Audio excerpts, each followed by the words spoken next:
So the next topic I thought I'd introduce here is basically, what was titled Cyber Deterrence in Action, a story of one long Hurricane Panda campaign. So this is along the lines that we were talking about earlier. This one happened to be rather than a Russian group. This one's allegedly a Chinese group.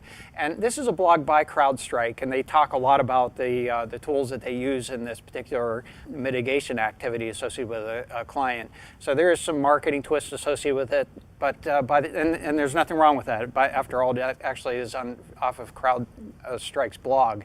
But there were a few points here that I thought might be worth noting. One is that as they talk about this, they don't state it specifically, but it clearly is, I think, a good example. John yours was a good example as well. This hacking activity, it's not a hobby anymore. It's not even a part-time job. There are people that their career is to target organizations.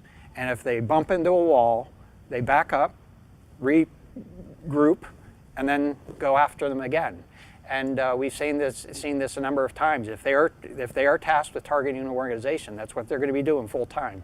And in fact, there may be shifts involved in it. They may be spending, working on 24-hour shifts to see when the weak points are in organizations.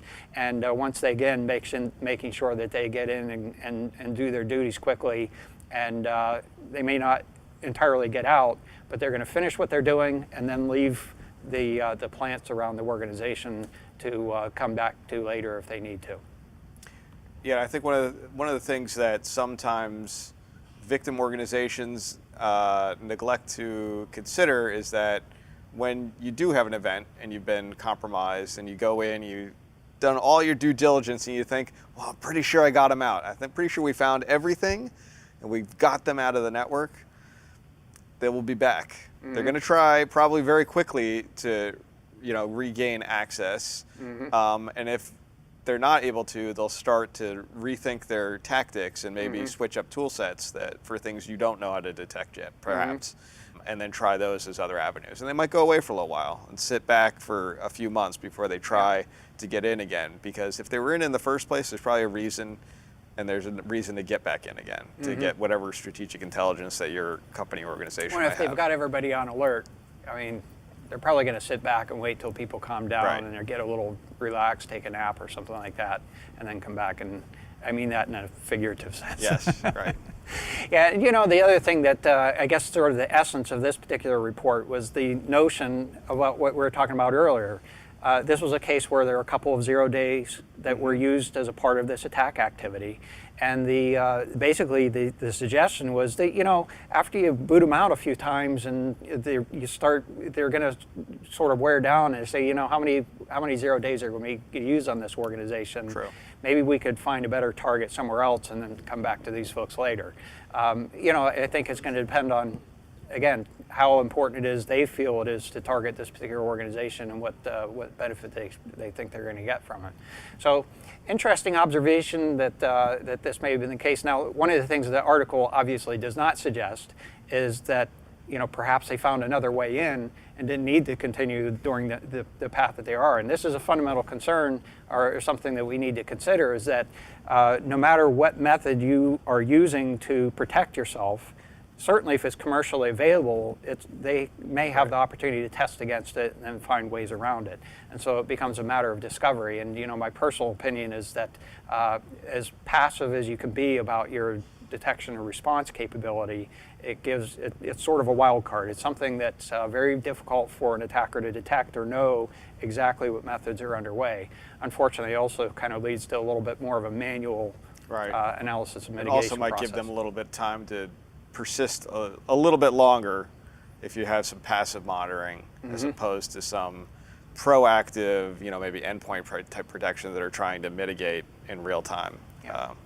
So I think ultimately it comes down to a good security mitigation strategy is still going to involve people no matter how much you invest into the automation around that. And but security and layers too. Lots of different tool sets. It buys you time. Yeah, it buys you more time. That's the way I tend to think of the security layers is, in the case of a persistent attacker, it's going to buy you time. In the case of sort of your run-of-the-mill type of attacker, what it does is it basically the layers allow you to make mistakes, which fundamentally are human.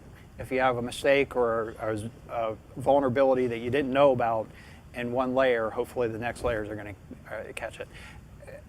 It's been said in a lot of places, there really are not that many places where layers of security are used these days. It is a fundamental part of what really needs to be done when planning out a security architecture, and make sure you stick to your guns and incorporating that sort of thing. You're quiet, Jim. What are your thoughts? Yeah, well, no, your comment earlier that you may not be aware that they got back in after, it brings to mind the idea that the bad guys only have to be successful once. Yeah. The defenders have to constantly be on the alert, and the bad guys only have to be successful once, and then try to slide under the radar there. Mm-hmm. So it's not an easy task, but it's something that, as you said, requires the layers, requires the humans. You're not going to be able to automate it all out. So yeah, absolutely agree.